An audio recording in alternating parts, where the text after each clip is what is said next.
Hey guys, it's Monet with Stepping Stones with Monet Mike. Today I am vlogging just a little bit my experience with the Jen Jones Hello Lit PD that she's offering this summer. The one that I am signed up for is more toward guided reading running records.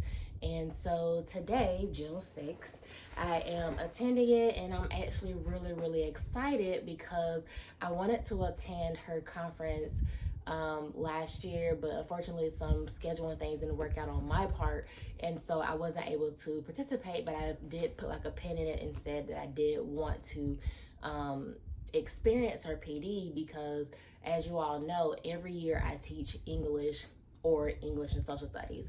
So always trying to better my craft, I thought, well, this summer, since everything is kind of wonky, like nothing is really concrete in my field, I know that I can control myself and like my skill and perfecting my craft. So I decided that this summer I wanted to participate. So I did go to her website and I checked out her dates for virtual learning and like what they were geared towards. And so my personal growth for 2020-21 school year is to be very strategic when it comes to small groups, guided reading, just to make sure that if students have regressed from COVID-19, I am well equipped on how to get them as close to possible to either grade level, or if they're above grade level, how to further push them.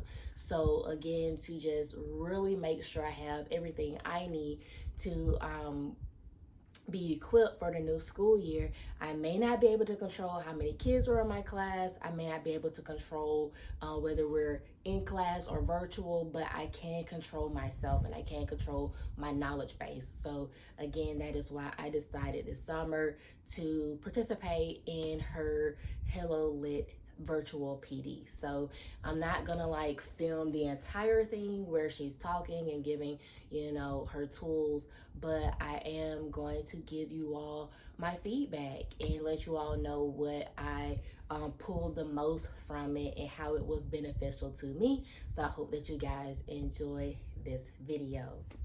All right, guys, so we have reached the midpoint in the digital workshop or PD session, and honestly it's a lot of information, but every bit of the information is like key.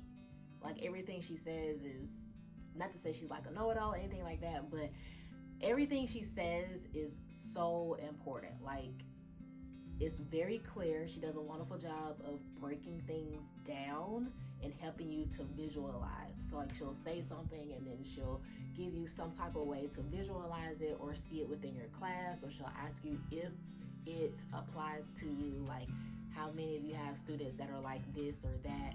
I guess the best way to like put it is, we all have experienced meetings in school, right after school, where the person is talking and you're like, this has nothing to do with me, or this is so unrealistic, or this is a waste of time, or whatever have you.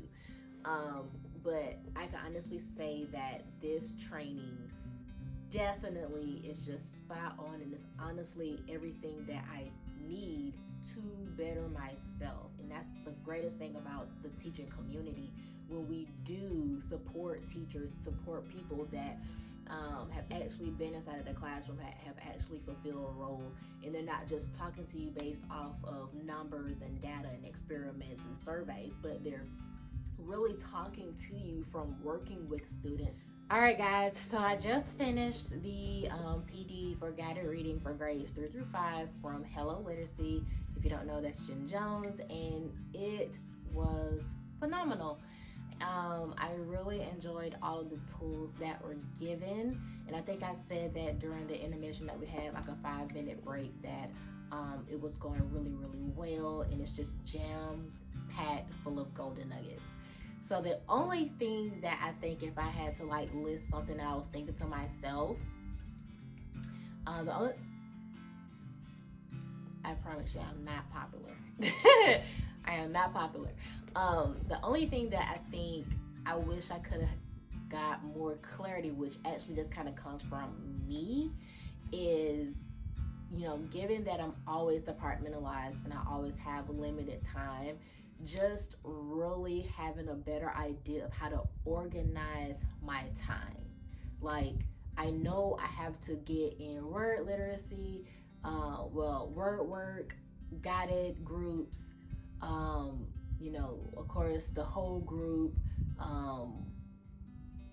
like the writing time and the conference time. Like, there are so many elements of teaching ELA, and then when you're departmentalized in upper grades, you feel that crunch, right? And so, I mean, I've battled it for years.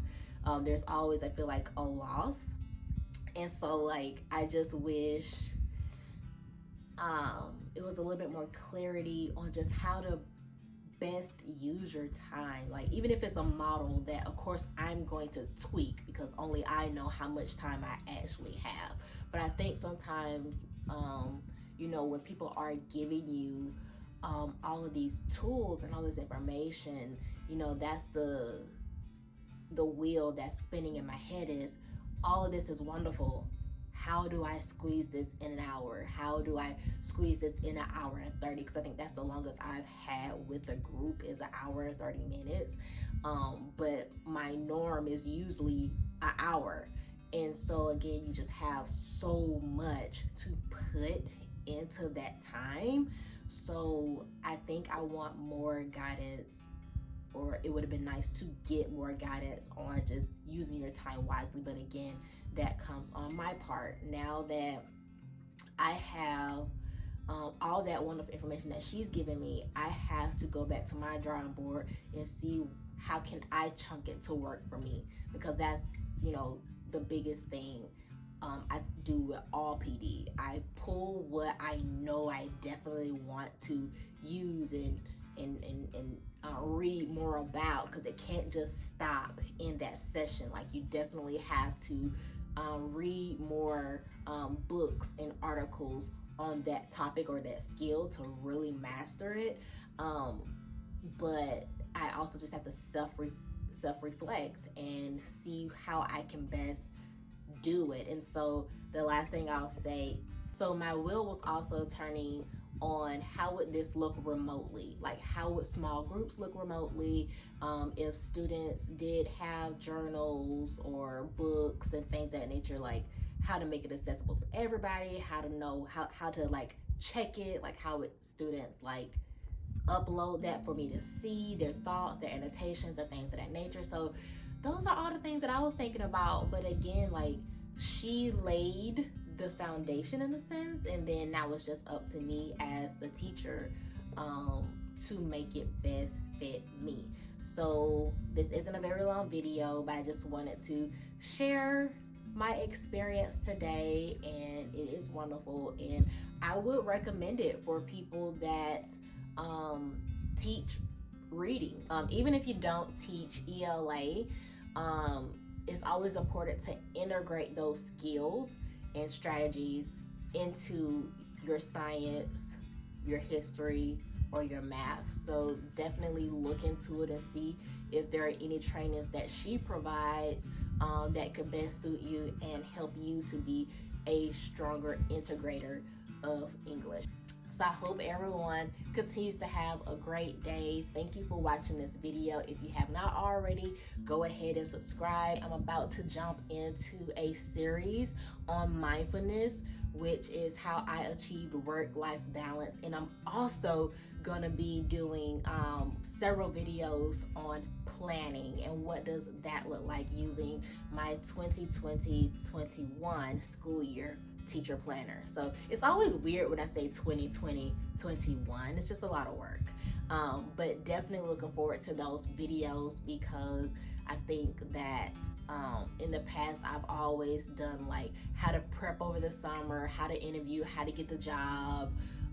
There's all of these other videos that are wonderful that you can check out.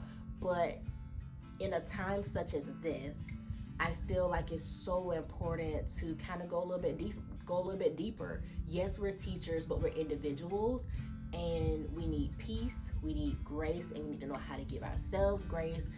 We need warmth and sincerity in this time. And so that is what I want to dedicate the next week, the next couple of weeks to, is practicing mindfulness, achieving work-life balance within the profession of education. Love you guys.